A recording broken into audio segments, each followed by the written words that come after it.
Jamaicans go to Animal Kingdom.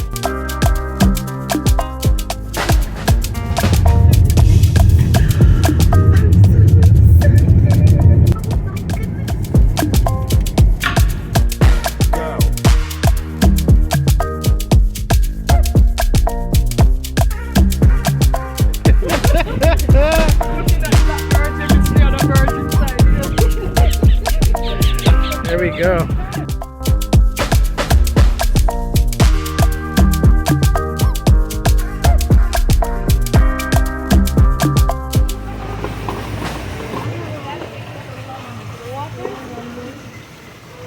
Oh, that's a big fish. Another 400, there's only about 50 nesting pairs. They're facing challenges like deforestation, which is leading to their habitat loss, and even the illegal pet trade. Now I know that all sounds really scary, but it's not all bad news, because people like you and me have noticed and decided to take action. We partnered with an incredible organization called the World Parrot Trust. They're leaders in macaw conservation, and they're working on breeding those blue-throated macaws in hopes to release them out into the wild. We'll go meet up with that smaller native population to have babies of their own. Because while it's pretty cool to see two birds, we want to see skies filled with them for generations to come. Something that might look a little bit like this.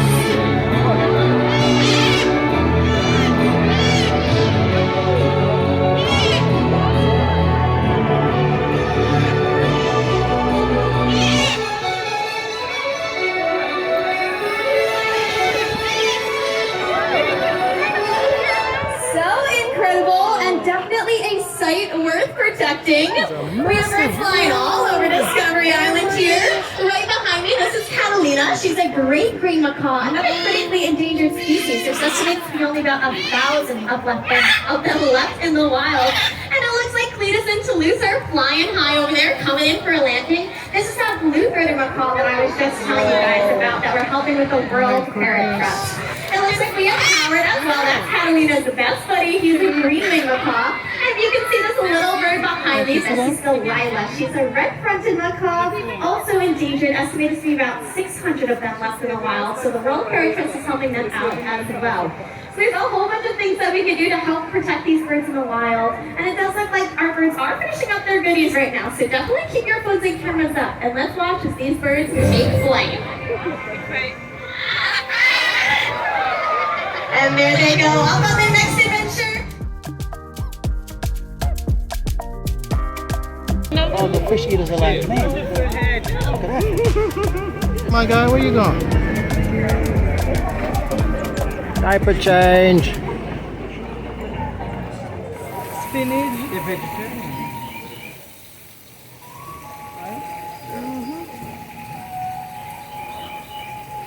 And they get in fresh water and the little pond to go wash off when they're ready. And this one, so it ate loads of health.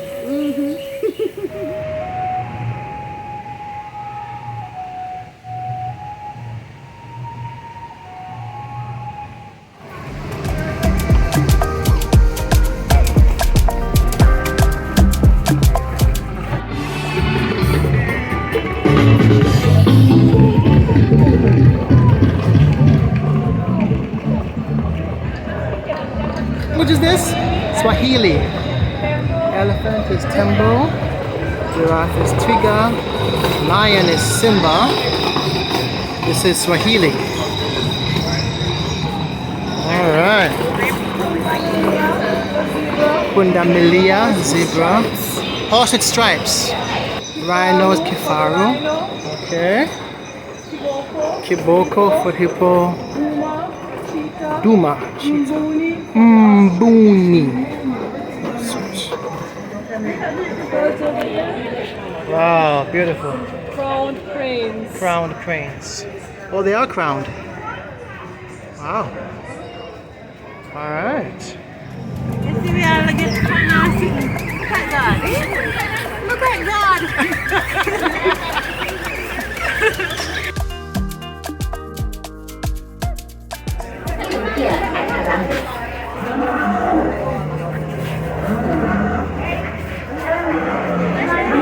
£100 a day that we sell theme food we are paid for. So we are in the standby lane. Baby girl smiling. And the lightning lane is to the right.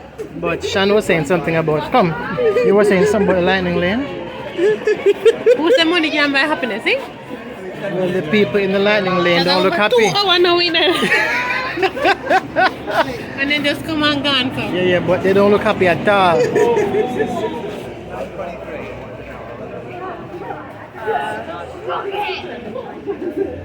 Look kind of grumpy. Look down, look down. Down, look. See the truck? You can throw out one now. Wow.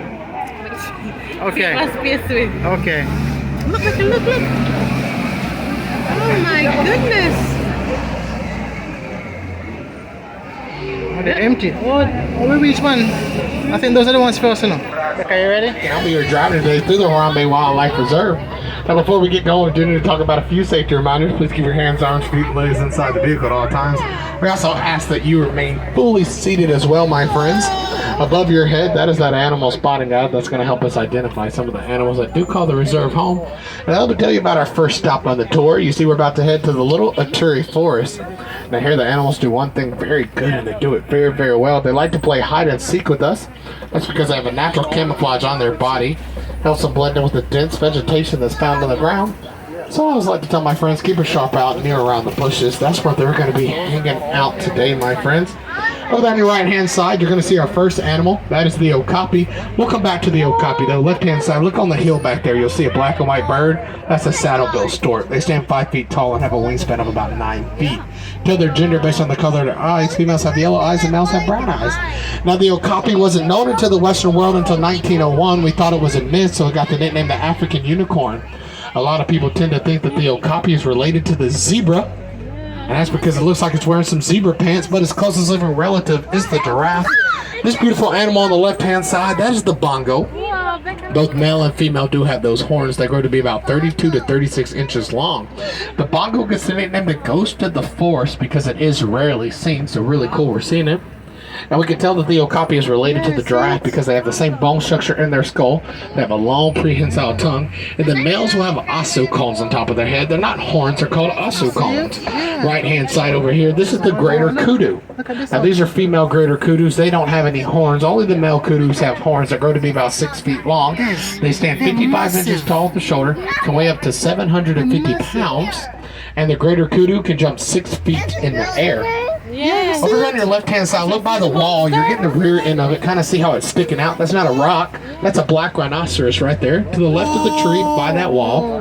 They're the smaller of the rhinos here on the reserve. They only get up to about 3,000 pounds. They do have a prehensile upper lip, so it is pointed. Now, unlike their cousin, the white rhino, the black rhino doesn't like being in the company it's the rock of others. right there. It's It's the the by himself.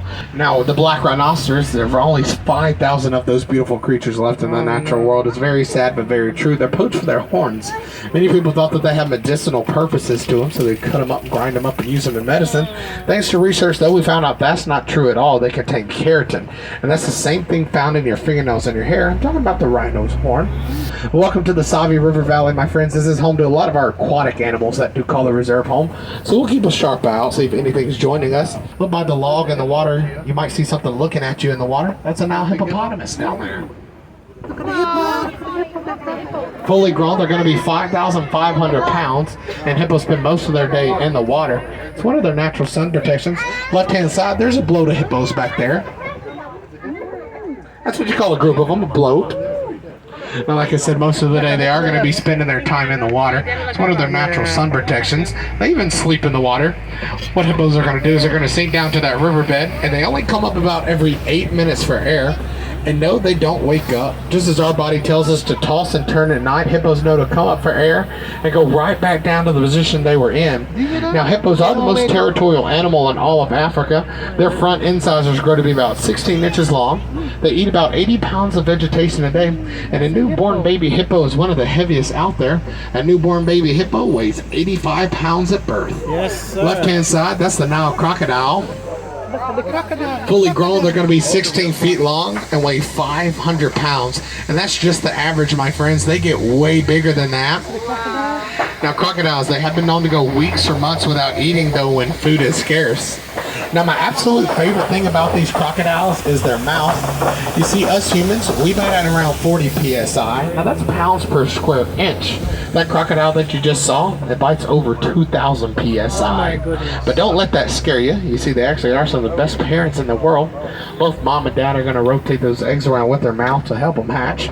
Or after they hatch and they're still very, very tiny, mom and dad are actually going to let the young crawl in their mouth when they feel like a threat is nearby and they can't quite yet defend for themselves. Crocodiles are very unique. They actually have two different group names. On land, they're known as a basque of crocodiles, but the second they hit the water, they become a float of crocodiles. Over here on your right hand side, you are going to see a leafless tree. That is a very important tree to us here in Africa. That is the baobab tree. The baobab tree has two different nicknames with it. The first one we'll talk about now, and the second one a little bit later. Its first nickname it gets is the tree of life. That's because 9 months out of the year that tree is leafless. It stores as much water as it can in its sponge-like bark.